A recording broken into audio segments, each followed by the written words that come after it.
Let's talk about balancing chemical formulas. So, in order to balance a chemical formula, the first thing we need is a chemical formula or a reaction. S- Um, let's look at the reaction between potassium and sulfur to produce potassium sulfide. So, when we balance chemical formulas, the way I like to start is by listing the elements down below the reaction arrow and then writing how many of each we have in the reactants and products. Because to balance a chemical formula, we have to have the same number of elements in the reactants as we have in the products, because we can't create or destroy any elements. So potassium, we have one potassium in the reactants. The two subscript on the potassium in the products indicates that we have two potassiums in the products. And the sulfur, we have one in the reactants and one in the products. So far the sulfur is balanced. So let's look at balancing the potassium.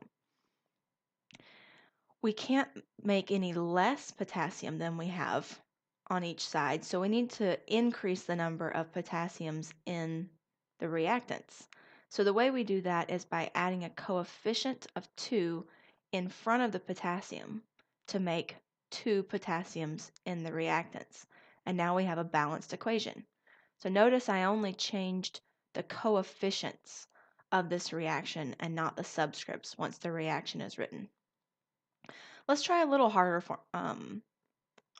one. So what if we have the reaction between sodium and water? Watch out, this is explosive.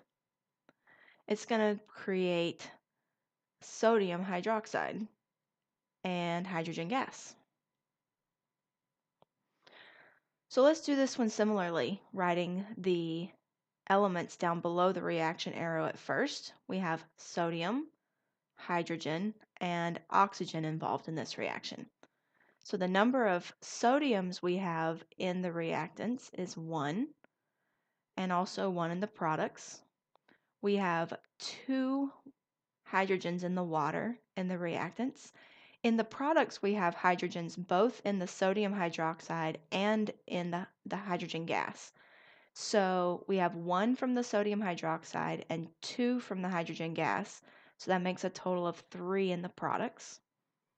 For oxygen, we have 1 oxygen from the water in the reactants and 1 from sodium hydroxide in the products. So to start out, the sodiums are already balanced as well as the oxygens. So what we need to balance here is just the hydrogens. We need to increase the number of hydrogens in the reactants, but we can't do that by just 1 since there's 2 hydrogens per water. So we're going to have to overshoot a bit.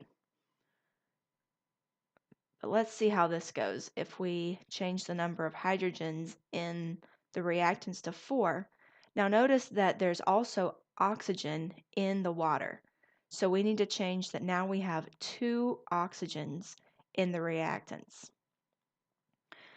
So in order to balance the hydrogens now, if we add a 2 coefficient to the sodium hydroxide, then that makes 2 sodiums, 2 oxygens, and 2 hydrogens from the sodium hydroxide plus 2 more from the hydrogen gas makes a total of 4 hydrogens on the product side.